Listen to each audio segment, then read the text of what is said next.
Salve, mitos, beleza? Sejam bem-vindos ao canal. Bora ver mais um vídeo que foi mandado para mim. E dessa vez eu estarei vendo aquele vídeo, vídeo de terror. Um vídeo que vai contar top 5 casos criminais paranormais. Bom, isso daqui para mim é novo, não conheço esse canal. O nome do canal é Colecionador de Ossos. Bora dar uma olhada aqui naquele mesmo esquema. Deixa o like, se inscreve no canal, ativa o sininho, tá? E bora dar uma olhada aqui nesse vídeo, naquele mesmo esquema. Em 3, 2, 1, peleia! Vamos lá. Como um dia disse Lovecraft, o mais antigo e mais forte de todos os medos é o medo do desconhecido. Tendo isso em mente, para o vídeo de hoje resolvemos trazer 5 casos que mesclam entre a criminologia e o mundo sobrenatural. Da primeira até a última história, nós iremos mais a fundo nessa experiência, que também contém vozes do além e um misterioso desaparecimento de 25 pessoas. Então já deixa o like nesse vídeo e ativa o sininho de notificações que eu te conto tudo. Beleza.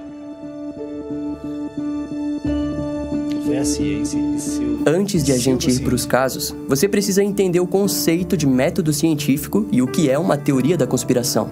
Atribuímos ao oculto, ao sombrio e ao além tudo aquilo que parece estar fora do alcance da ciência. Mas na medida em que a ciência avança e passamos a ter mais tecnologias para entender os casos misteriosos, aquilo que é considerado sobrenatural vai perdendo espaço. Talvez o inexplicável de hoje seja o mais óbvio amanhã. Às vezes, coisas que parecem precisar de teorias complexas e sobrenaturais podem muito bem, na verdade, ser algo simples de se explicar no momento em que evidências aparecem. Consultamos o biólogo Abner Santos do canal ABC Terra para explicar uma coisa muito importante: o miasma. Bem, antes da humanidade descobrir os micro-organismos, que são bactérias, fungos, micróbios, células e etc., acreditava-se que as doenças eram transmitidas por um espírito, tipo como se fosse um mau cheiro que podia passar para objetos e assim passar para as pessoas e causar doenças. Isso era o miasma.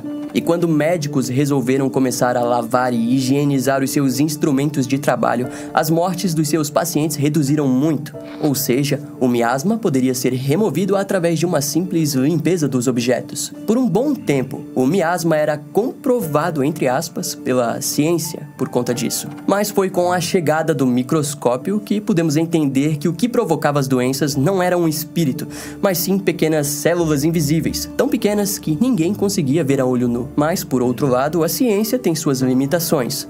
Ela não serve para dizer se existe algo além ou não. Ela tenta explicar o mundo através de fenômenos físicos naturais, por mais que muitas vezes seja difícil entender. Agora, se tentarmos dar uma justificativa científica para algo sobrenatural ou místico, chamamos isso de pseudociência. Como, por exemplo, a teoria da Terra plana, que tenta provar de forma científica que a Terra não é um globo. A grande verdade é que a ciência e a fé não se misturam muito bem.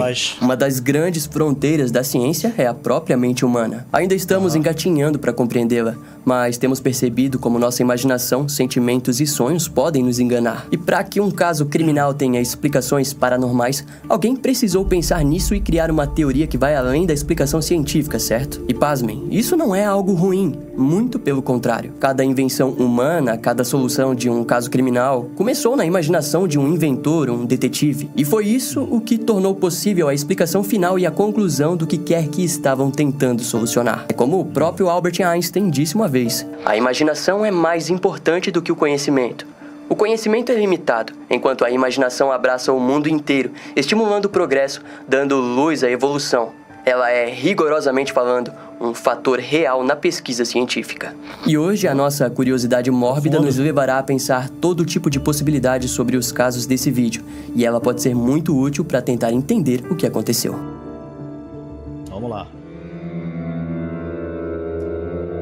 No ano de 1981, a mídia e a força policial da cidade de Brookfield, em Connecticut, Estados Unidos, foram apresentadas a uma história um tanto quanto sinistra.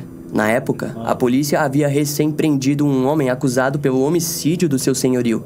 O suspeito se chamava Ernie Cheyenne Johnson, de 19 anos, que trabalhava no canil da vítima Alan Bono, de 40 anos.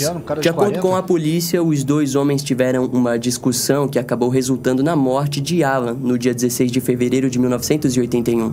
O crime ocorreu no fim da tarde, por volta das 6h30, quando Ernie repentinamente sacou um canivete em meio à discussão e esfaqueou diversas vezes a vítima na região do peito e estômago. O legista explicou que Alan não teria morrido na hora, mas como Ernie o abandonou no local, ele acabou cedendo aos ferimentos e à perda de sangue. A polícia não precisou de muito esforço para prender Ernie, mas foi na delegacia que as coisas começaram a ficar estranhas. Segundo o jovem, o próprio diabo teria o obrigado a fazer aquilo. A princípio, aquele tipo de alegação é facilmente visto como um sinal de insanidade, mas tinha muito mais naquela história toda. E não apenas os advogados do garoto sabiam disso, mas também os famosos investigadores paranormais Ed e Lorraine Warren. Pela primeira vez na história, os tribunais dos Estados Unidos abrigariam um... Caraca, eu já vi o filme... Eu só esqueci o nome do filme agora. Ai, cara, eu esqueci agora. Mas eu tô ligado nesses dois aqui. Vai aparecer, eu vou botar o nome aparecendo pra vocês aí. Mas esse filme é sinistro deles dois, tá ligado? Eles sempre desvendam, assim, né? Mistérios paranormais e tal. Até aparece aquela outra, uma boneca lá também. Né? Tá na Annabelle, né? No filme, em um momento lá. Mas não tanto, mas aparece também, tá ligado? Mano, filme tenebroso, meu, tá ligado? Caso único e brutal. Antes do julgamento começar, o advogado de Ernie, Martin Minella, procurou se aprofundar na história. Em entrevistas, ele descobriu que o casal Warren tinham sido chamados alguns meses antes do crime para lidar com o comportamento estranho do cunhado de Ernie, um garoto chamado David Glatzel, de 11 anos. Durante as férias de verão de 1980, o garoto alegou que tinha conhecido um homem velho que vivia o provocando. Inicialmente, tanto Arne quanto a sua namorada Debbie acreditaram que era apenas uma história qualquer, mas eventualmente as noites se tornaram infernais na residência dos Glatzel. David acordava todos da casa durante a madrugada em meio a gritos histéricos, onde dizia que um homem magro de dentes pontudos, com olhos negros e com feições animalescas o procurava em seus sonhos. Devido ao medo, os familiares pediram para que um dos padres locais fosse até a casa para abençoar o local. Além disso, posteriormente, os pais de David decidiram entrar em contato com os Warren. Quando Ed e Lorraine chegaram, os ataques passaram a acontecer durante a manhã e David foi visto sendo estrangulado por mãos invisíveis que muitas vezes o derrubava violentamente ao chão. Unido a isso, supostos sons estranhos começaram a surgir vindos do porão e o garotinho teria começado a falar em línguas diferentes em meio a convulsões violentas. Curiosamente, o evento mais marcante supostamente teria sido no dia em que David previu que o seu cunhado, Arne, cometeria um assassinato. E para piorar, parece que, enquanto o garoto sofria dos ataques da entidade, Arne teria ofendido a criatura e dito que ela deveria levá-lo no lugar de David. Ed e Lorraine sempre estiveram convencidos de que era um caso de possessão demoníaca, e quando Arne de fato matou alguém, eles estavam mais do que prontos para provar aquilo do lado do advogado. Pouco antes do julgamento, o advogado Martin Minella tentou entrar com uma alegação de inocência por motivo de possessão demoníaca. E para isso, ele estava disposto a intimar os padres que teriam participado das tentativas de exorcismo de David. Quando a diocese de Bridgeport foi questionada sobre o envolvimento, a igreja evitou mencionar a presença de padres em um exorcismo, mas confirmaram que alguns padres realmente trabalharam para ajudar David Glatzel durante um momento difícil da sua vida. A diocese também proibiu os padres de comentarem nesse assunto ou de participarem do processo judicial. Assim, o julgamento finalmente foi acontecer no dia 28 de outubro de 1981 no Tribunal Superior de Connecticut. A defesa obviamente não conseguiu provar a possessão demoníaca. Eles tentaram alegar que as roupas da vítima, Alan Bono, não apresentavam marcas de sangue e que, por si só, segundo eles, indicava a presença e culpa de algo maligno. O júri, no entanto, não pareceu se comover com aquilo. E para prejudicar ainda mais o seu caso, o juiz Robert Callahan disse que a defesa por possessão demoníaca era algo não científico, ou seja, não seria válido. E o júri foi aconselhado a não considerar aqueles argumentos como uma explicação viável para um assassinato. Em resposta, a defesa de Arne tentou lutar alegando que o réu teria agido por legítima defesa, mas talvez já fosse tarde para aquela jogada. No fim das contas, o júri precisou deliberar por 15 horas para assim considerar Arne Cheyenne Johnson culpado por homicídio culposo. Sua sentença foi de 10 a 20 anos de prisão. Após o julgamento, os Warren escreveram um livro sobre o caso e a família de David lutou alegando que aquilo violava o seu direito de privacidade. A família também alegou que a narrativa que Ed e Lorraine escreveram em seu livro jamais aconteceu. Eles teriam se aproveitado da saúde mental sensível de David para ganhar dinheiro. E o processo fez com que a editora que publicou o livro pagasse $2.000 à família. Só que, para surpresa de todos, em 1986, Arne foi liberado. Ele cumpriu apenas 5 anos da sua sentença. Depois de sair da prisão, Arne simplesmente sumiu e continuou a sua vida normal, casando-se com Debbie Glatzel. Ok, agora, sem dúvidas, essa é uma história bem controversa. E só retornou ao conhecimento público depois que o filme A Invocação do Mal 3 lançou, onde vemos esse caso trágico se tornar um filme de terror. Vale ressaltar que desde o... Esse daí eu não vi não, só vi o 1 e o 2. O 2 eu acho que aparece tipo uma freira, se não me engano, né? Esse 3 eu nem sabia da existência, bom saber, bom saber. No dia em que foi solto, Arne e sua esposa Debbie sempre apoiaram a versão dos fatos escritos por Ed e Lorraine Warren, alegando que os restantes dos familiares apenas processaram o casal por fins monetários. Na época de 1980, o assassinato de Alan Bono foi o primeiro crime hediondo na história da cidade de Brookfield e sem dúvida se tornou o mais memorável. A grande questão final desse caso é de que a vítima foi completamente esquecida em meio à história de possessões paranormais, dinheiro e dezenas de especulações sobre a natureza do ocorrido, tornando-se muito mais um personagem de uma narrativa não confiável do que uma vítima de assassinato real. Caso 2. Em 10 de novembro de 1955, um capitão de um navio mercante chamado Gerald Douglas, em Tuvalu, se viu diante um mistério peculiar. Tuvalu é um país na Oceania que é formado por 9 ilhas. Naquele dia, ele estava viajando em direção a Funafuti, na Oceania, quando ao longe observou um barco encalhado e tombado em um ângulo de 45 graus. As janelas do barco estavam quebradas e ele em si estava grosseiramente danificado. Gerald não entendeu o ocorrido e se preocupou quando notou a ausência de vestígios de uma tripulação. Imediatamente, o capitão chamou por ajuda na frequência de emergências do rádio. Mais tarde foi descoberto que o barco em questão se tratava do MV Joita, que estava desaparecido desde o dia 3 de outubro daquele mesmo ano. O Joita partiu do porto de Apia, em Samoa, com destino às ilhas de Tokelau, com cerca de 25 pessoas a bordo. Eram 16 tripulantes e 9 passageiros. Entre eles, um médico importante, um funcionário do governo e 2 crianças. Junto à tripulação, o Joita estava carregado de sacos de farinha, açúcar, arroz, tambores de óleo e outros itens. Entretanto, quando a embarcação não chegou no porto, as autoridades foram alertadas do ocorrido. A Força Aérea da Nova Zelândia iniciou buscas intensas na esperança de encontrar todos vivos e bem. Ao todo foram vasculhados uma área de 260 km² do Pacífico, mas não havia vestígios do Joita. Foi assim até aquele dia, em novembro, que o capitão Gerald Douglas o encontrou. Em investigações posteriores foi notado a ausência dos botes salva-vidas e de algumas cargas. Além de que os diários de bordo do capitão Thomas Miller também não foram encontrados. No entanto, as bolsas do médico e passageiro Parsons Alfred Dennis foram encontradas e nelas havia um amontoado de bagagens ensanguentadas. Curiosamente, o rádio da embarcação estava sintonizado em 2182 kHz, o canal internacional de socorro marítimo. Alguns colchões foram encontrados por cima do motor do estibordo e um todo estava estranhamente cobrindo uma parte do convés. Ao que parece, no painel de combustível foi visto que o Joita teria percorrido 391 quilômetros até que a sua energia fosse cortada. Um vazamento nos porões e convés inferior também foram encontrados. De acordo com especialistas, a embarcação só não afundou completamente devido ao seu revestimento e em decorrência da baixa carga que continha. Inicialmente, as pessoas acreditavam que se tratava de mais uma tragédia envolvendo uma tempestade, mas a ausência de botes e vestígios de corpos deixava aquilo implausível. Algum tempo depois, o capitão Thomas Miller foi abertamente dito como culpado. O motivo estava em sua fama de ser imprudente e indiferente com a tripulação e passageiros. A história conta que um homem chamado James teria uma certa rixa com o seu primeiro imediato, Chuck Simpson, e que um motim poderia ter acontecido, resultando na saída de algumas pessoas da embarcação com a ajuda dos botes, teoria que responde à ausência deles. No entanto, naquela altura do Pacífico, entrar em um bote era assinar a sua sentença de morte.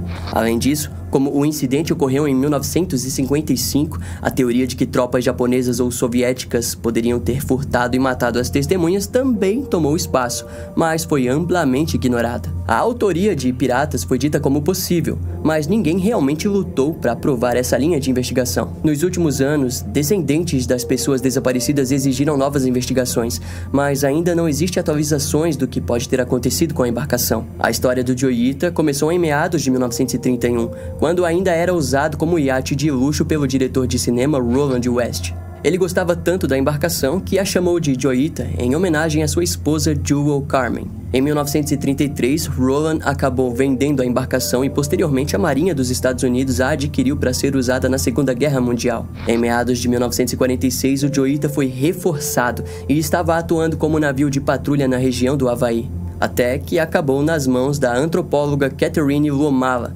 que confiou o Joita para o seu amigo, o capitão Thomas Miller. Ao longo do tempo, o navio foi revestido e ficou com uma aparência modesta para uma simples embarcação com muita história.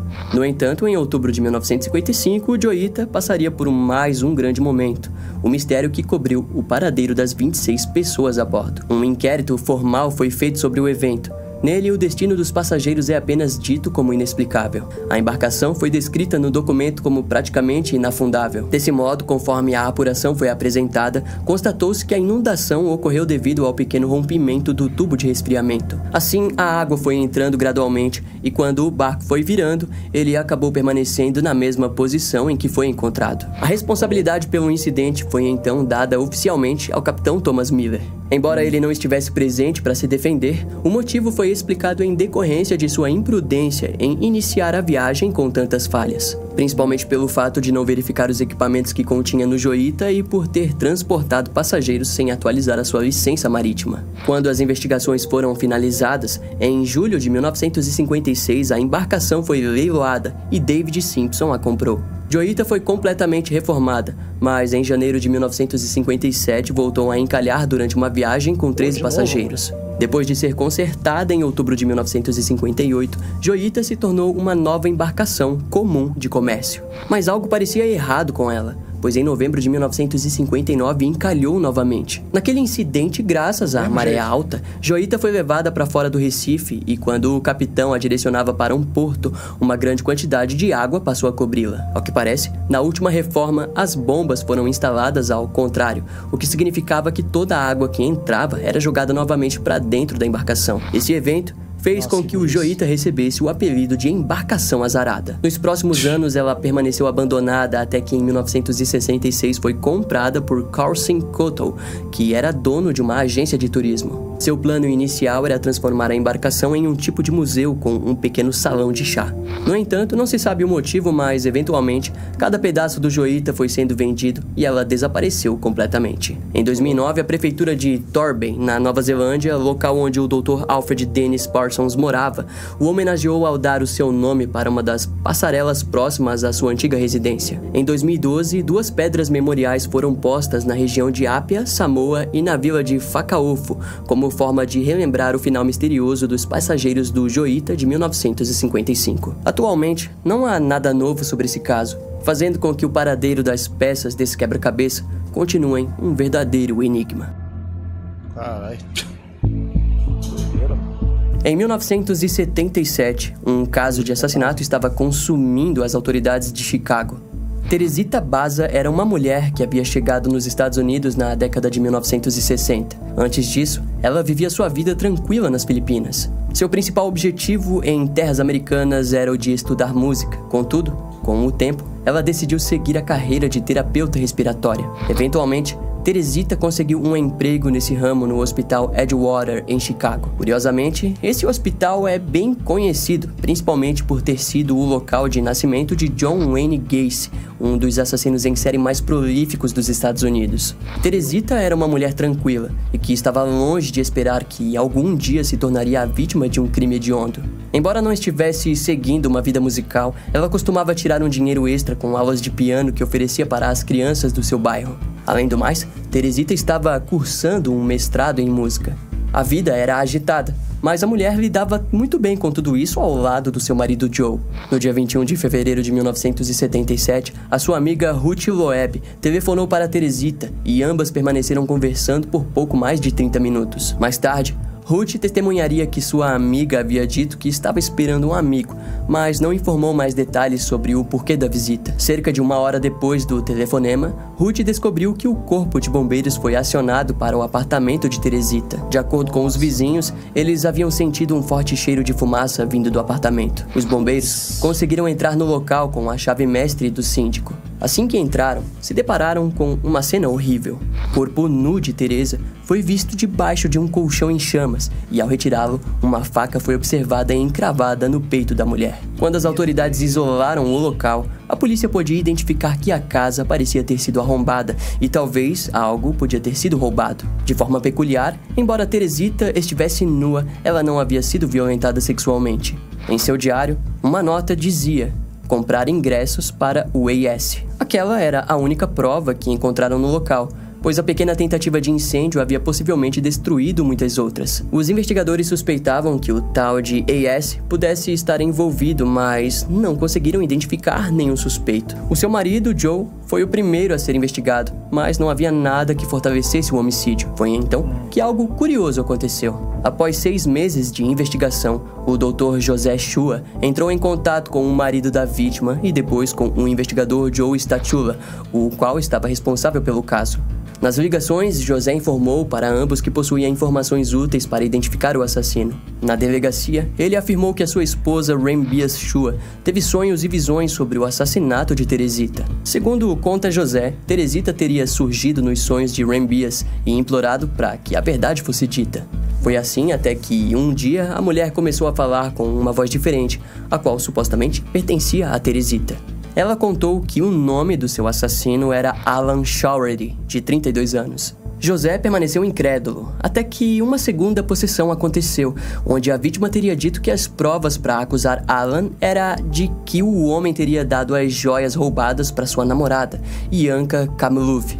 Ao ouvir aquela história, o investigador Joe Statula não soube muito bem o que dizer, mas resolveu verificar o histórico criminal de Alan. Nessa breve investigação foi descoberto que, de fato, ele vivia próximo à vítima e ainda disse a outros colegas que visitaria Teresita para consertar sua televisão. Quando Alan foi convidado para uma conversa, ele alegou que foi até a casa de Teresita, porém esqueceu as ferramentas necessárias para consertar o aparelho e, desse modo, precisou retornar para casa. Joe não acreditou na história e entrou em contato com a namorada de Alan, questionando-a se teria recebido algumas joias recentemente. A mulher confirmou e também concordou em levar as joias até a delegacia.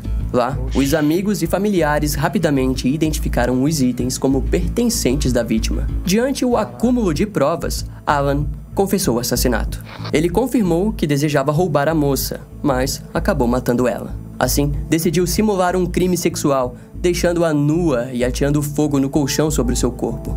Alan foi levado para a prisão, onde permaneceu cerca de 2 anos até o julgamento. Em 1979, o seu julgamento foi chamado de A Voz do Túmulo. A principal testemunha foi Shua, que contou a história paranormal. A promotoria apresentou ainda mais testemunhas que colaboravam para o relato. No entanto, em 26 de janeiro de 1979, devido à natureza das provas, o júri não conseguiu deliberar sobre uma condenação.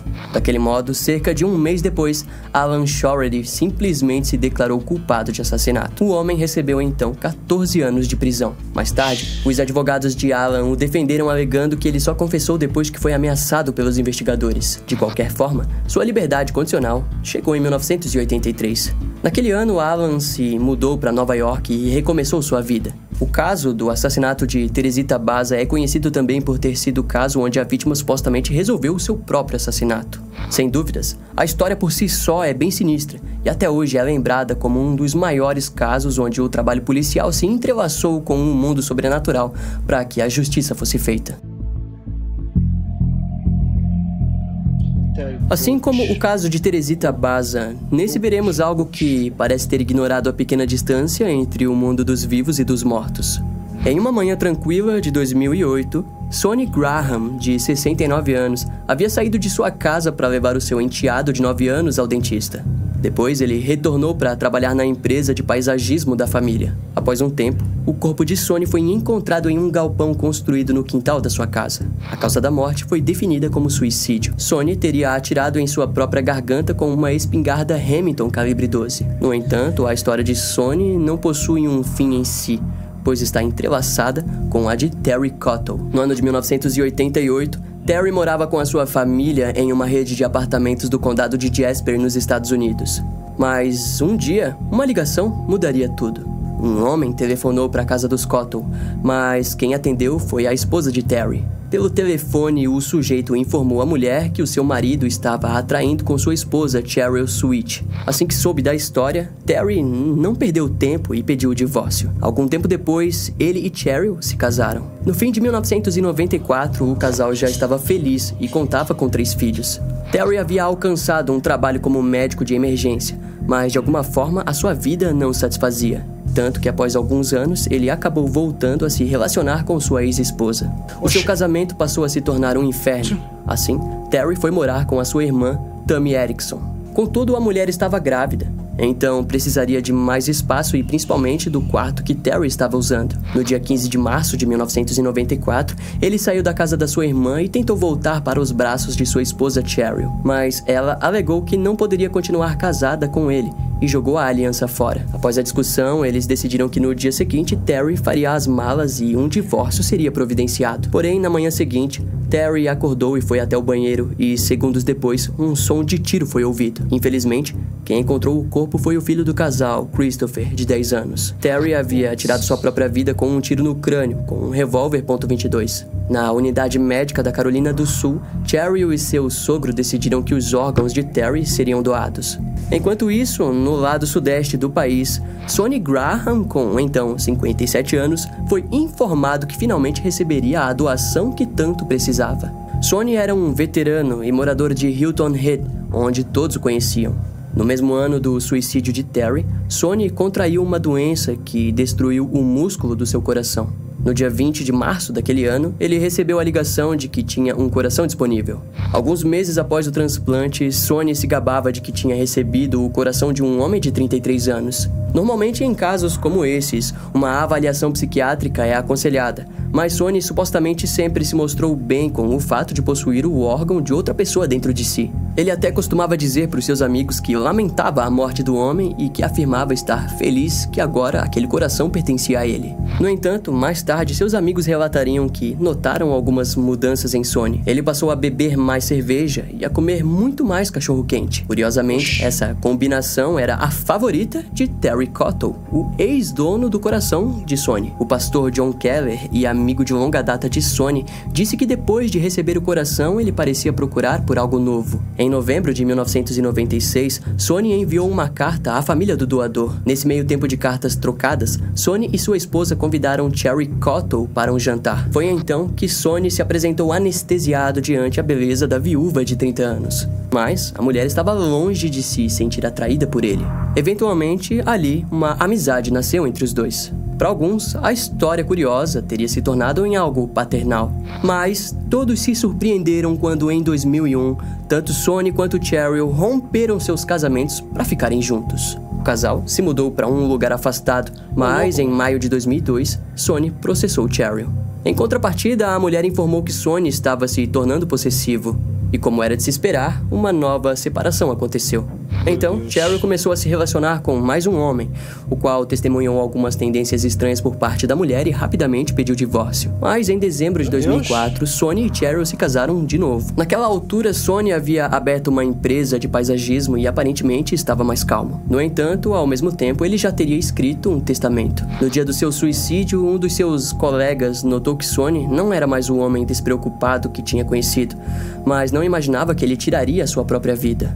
Na época do evento, Cheryl se apresentou frustrada pelo fato de que Sonny teria deixado tudo para os seus filhos e nada para ela. E para piorar, aqueles que deveriam ficar com os seus negócios descobriram que Sonny estava atolado em dívidas. Em um breve momento, o caso foi investigado pelo FBI, que descobriu que vários ex-maridos de Cheryl relataram que a mulher possuía uma personalidade peculiar e que sempre os ameaçava com uma arma. Um dos seus ex-maridos disse que um dia ela ligou para ele e o ameaçou dizendo que explodiria os seus miolos com uma .38. Mas fora isso, não haviam sinais de um possível homicídio premeditado. Assim, o agente do FBI Greg Harvey escreveu oficialmente que Sonny Graham havia cometido suicídio. Ao longo dos anos que esse caso foi contado, a internet trouxe diversas histórias à tona. como por exemplo, a chance de que o coração suicida possa tê-lo matado. Em 2002, o neuroimunologista Paul Purcell entrevistou cerca de 150 pessoas que haviam passado por transplante de coração e afirmou que as células que ainda continuavam vivas no órgão poderiam sim ter desenvolvido memória. Aquilo que ele chamou de memória celular indica que a pessoa pode passar a desenvolver hábitos e gosto dos antigos donos dos órgãos. Algo bem curioso, não é mesmo? Mas, de qualquer forma, seja lá o que for que tenha levado o veterano Sonny Graham para uma decadência em sua vida, esse foi o caso do coração suicida de Terry Cottle e Sonny Graham. Nossa, mano, que curioso pra caraca, mano, esse negócio, meu Deus. Talvez seja impossível apresentar uma lista de casos criminais de natureza paranormal sem citar o famoso caso de Anna Elizabeth Michael. Anna nasceu em 1952 na pequena cidade de Klingenberg, no estado da Baviera, na Alemanha. Sua família desde sempre a incentivou a participar das missas. Na época, a pequena cidade de Klingenberg era formada principalmente por devotos. Desse modo, até os seus 16 anos, Anna frequentava a missa católica pelo menos 2 vezes por semana e era vista como uma simples criança religiosa da região. Mas tudo mudou quando um dia ela simplesmente entrou em estado de transe em meio aos seus colegas de aula e em seguida desmaiou. Mais tarde, nem mesmo Anna conseguiria lembrar do evento. Um ano após isso, ela acabou desmaiando novamente e passou a molhar a cama. Com medo do que poderia ser, os seus pais a levaram até o neurologista Siegfried Lutz, que a diagnosticou com epilepsia do lobo temporal. Eventualmente, esse distúrbio passou a causar convulsões severas, perda de memória e alucinações. Diante o tratamento, Anna continuou sua vida normal e se matriculou na Universidade de Würzburg. Em 1973, a garota começou a apresentar sintomas da síndrome de Geschwind, que é caracterizada por apresentar na pessoa uma grande preocupação com assuntos de caráter moral. No caso de Anna, ela passou a apresentar uma preocupação excessiva de que estava sendo vítima de uma possessão demoníaca. Em resultado, a garota decidiu parar com os remédios e procurou a cura em orações incessantes. Como resultado, as alucinações se intensificaram e ela começou a ouvir vozes e até mesmo a enxergar a face do mal em todos os lugares. Seus amigos notaram que Anna estava cada vez mais irritada e melancólica. É dito que durante esse período, ela desenvolveu uma depressão profunda. Anna informou que se sentia fria e distante. Suas visões pioraram e ela passou a apresentar estar convencida de sua própria destruição. E mesmo procurando por ajuda, os próprios padres locais aconselharam que ela deveria procurar um médico. No entanto, conforme o seu comportamento piorava, Anna começou a latir, se rastejar e a beber sua própria urina, além de ter supostamente comido insetos mortos. Sua mãe procurou ajuda com o padre Ernest Alt, que não acreditou que o seu comportamento fosse por causa da epilepsia. Em sua peregrinação, foi notado que Anna estava apresentando um comportamento ainda mais anormal. Ela começou a demonstrar receio dos objetos religiosos ou de locais sagrados, como se não suportasse estar na presença deles. Com isso, através de uma carta, o bispo Dom Joseph Stagg aprovou que Arnold Hens administrasse um exorcismo ao lado de Ernest Alt. A primeira coisa que Arnold fez foi o de testar a veracidade da possessão. Ele encheu 5 garrafas de água e algumas com água benta. Anna não deveria saber como reagir, mas nas de água ela não apresentou nenhuma reação. Contudo, com a água benta, ela respondeu de forma violenta. Em um espaço de tempo de 10 meses, Anna foi submetida a pelo menos 67 exorcismos conduzidos por Arnold e Ernest. A suposta luta contra o mal revelou que Anna estava possuída por 6 entidades demoníacas. Durante as sessões, ela era frequentemente observada falando em uma língua diferente ou com um tom de voz mais grave. Embora os exorcismos tivessem o objetivo de curá-la, sua obsessão em ser curada fez com que Anna desejasse orar a todo momento. As fontes compartilham que, mesmo durante a suposta luta contra o mal, ela teria se ajoelhado de 400 a 600 vezes ao dia. Assim, conforme os meses se passaram, seus tendões do joelho acabaram se rompendo. Além do mais, Anna optou pelo jejum, o que aos poucos a fez ficar extremamente desnutrida. O último exorcismo finalmente ocorreu no dia 30 de junho de 1976. As últimas palavras que Anna disse antes de ser encontrada morta por sua mãe foi de que estava com medo. Quando um médico foi chamado para escrever um atestado de óbito, ele se recusou. Supostamente, ele disse que Anna não havia morrido de causas naturais, principalmente devido aos hematomas e contusões no corpo da garota. Ernest Out então decidiu ligar pessoalmente para o escritório do promotor público e explicar o que havia acontecido. O caso rapidamente foi levado à justiça, que considerou Ernest Out e Arnold Hens culpados de homicídio culposo em resultado da negligência. Os pais de Anna também chegaram a ser sentenciados, mas foram absolvidos por terem sofrido o suficiente. A sentença final para os padres foi de 6 meses de prisão, sendo 4 anos em liberdade condicional. No entanto, pouco tempo depois, a sentença foi anulada e o caso repercutiu em todo o mundo. Em 2005, o filme O Exorcismo de Emily Rose trouxe a história do caso à tona ao ser dito que o roteiro foi vagamente inspirado na história real de Anna. Ainda hoje, esse caso é capaz de iniciar discussões. Afinal, teria Anna Elizabeth Michael sido possuída por algo do mundo sobrenatural? Ou seria ela uma vítima de um distúrbio neurológico negligenciado? Por fim, esse caso sem dúvidas cruza as barreiras de todos os 4 casos trazidos até então, onde certamente, de uma forma ou de outra, o sobrenatural causou a morte de um ser humano. Rapaz... Bom, tá aí, gente. Eu não conheci esse canal aqui, como eu falei, o canal do Colecionador de Ossos. Eu achei bem interessante aqui o tema. Vou deixar aqui uma moral aqui, né? Vou deixar o like e inscrição, né? Eu espero ver outros vídeos desse canal, parece ser bem legal mesmo de assistir aqui os temas. E, cara, assim, eu sou meio suspeito pra falar dessas paradas, porque, mano, dependendo da situação, ainda mais esse último, assim, né? É como ele falou, pode ser um distúrbio. Tá ligado? Ah, Alexandre, mas você não acredita em coisas sobrenaturais? Sim, cara, eu acredito, tá ligado? O brabo é que hoje fica difícil de acreditar, porque tem muito salafrário, tá ligado? E, assim, quando eu vejo, por exemplo, eu faço um paralelo com a Bíblia, né? Junto com aquilo que acontece hoje, com as coisas que supostamente são biblicamente possessão, por assim dizer, tá ligado? Quando eu faço um paralelo ali com a Bíblia, eu vejo que quando os apóstolos e o próprio Jesus fazia a oração para expulsar o demônio ou o mal, ele simplesmente saía, não ficava ali dialogando, fazendo sessões e sessões de meses, anos, até a pessoa definhar, tá ligado? Para quem sabe, vai que a pessoa fique bem. E quando a pessoa também estava doente, a mesma coisa. Às vezes não era possessão demoníaca, às vezes era uma doença, que também é uma doença, pode ser que isso aqui eu acredito que seja uma doença de fato, tá ligado? Então, assim, quando acontecia isso na época de Cristo, na época dos apóstolos, quando eu faço esse comparativo que eu tô dizendo com a Bíblia, tá ligado? Eu vejo que, tipo, essas questões aí hoje não é a mesma coisa, saca? Porque, poxa, a garota, ela literalmente morreu, tá ligado? Ela morreu com uma situação que, tipo, poxa, é possessão demoníaca. Caraca, Deus ele ia deixar a garota morrer possuída pelo diabo?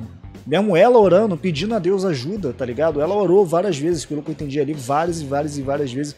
Tu acha que Deus não ia ouvir ou atender nesse caso? Ah, mas ela morreu assim. Sim, cara, mas caramba, não é porque ela orou que não precisava de ajuda.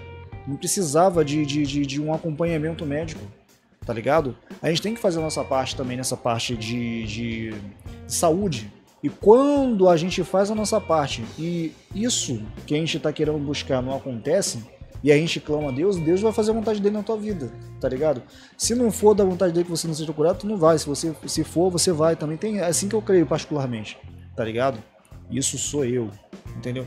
Agora vem e acontece isso daí, os caras vai e fica fazendo sessões e sessões e provavelmente, talvez, eu não sei, isso daqui eu não posso falar que é assim porque eu não sei como é que funciona essa questão de exorcismo. Não sei se eles cobram alguma coisa, se cobra tá errado, mas mesmo assim, tá ligado? É uma parada que tipo, vou fazer várias sessões. É igual quando eu tava no Universal também, a mesma pessoa muitas das vezes manifestava, por assim dizer, né? Toda sexta-feira ou toda terça-feira também que tinha esse negócio de sessão de descarrego, né? Que todo mundo zoa ou conhece pelo nome, tá ligado? A mesma pessoa, mas quando Jesus ele expulsava o demônio nunca mais voltava para a vida da pessoa, tá ligado? E os discípulos também, os apóstolos, no caso, a mesma coisa. Quem, né, cria também fazia essa questão também, a mesma coisa, nunca mais voltava para a vida da pessoa. Na Universal ou na Igreja Católica, pelo visto, não, né? Tem que fazer várias sessões e ali não acontece nada ainda, tá ligado? A pessoa tem uma suposta libertação, quando vai ver tá tudo de novo e pior. Enfim, né? Entre esse caso aí, o último que ficou mais enraizado por causa dessa minha questão que eu, né, como eu falei pra você, já tem meio que uma experiência de certa forma, tá ligado? Não tô dizendo que eu sou padre, não sou e não quero, tá ligado? Nem muito menos pastor, tá ligado? mas eu meio que já vivenciei muita questão disso, tá ligado? Eu sei muito bem do que eu tô falando, tá ligado? Agora os outros casos, tipo, o primeiro, né, foi também, sei lá, curioso, tá? Todos foram curiosos, né, na real. O do barco foi o que eu achei mais, entre aspas, fraco, tá ligado? Mas é isso, cara, assim, eu não confio muito nessa questão. Não quer dizer, como eu falei e repito, que eu não acredito que não exista questões paranormal, mas só que, tipo, eu acredito que tenha, mas ao mesmo tempo com um motivo. Não simplesmente por ter, tipo, vai acontecer, por quê? Não, é porque sim, vai aparecer na mídia, pô. Tu acha que um espírito vai estar preocupado em aparecer em mídia, tá ligado? No máximo vai estar preocupado em enganar as pessoas. Aí se a mídia fizer o trabalho que geralmente faz, que é passar desinformação, então vai conseguir enganar muita gente, tá ligado? Mas enfim. Bom, o link desse vídeo tá na descrição, espero que tenham curtido o meu react. Não sei se eu consegui me fazer ser claro com as minhas opiniões aqui sobre essa questão, mas enfim, deixa nos comentários o que você achou. Se você já conheceu esse canal, deixa também nos comentários para eu saber se por acaso você conheceu esse canal vendo react ou você já conhecia, né, e estava esperando talvez um react aqui do Negão. Vou ficando por aqui, até a próxima e valeu! Alexandre, o homem que resistiu aos problemas da vida.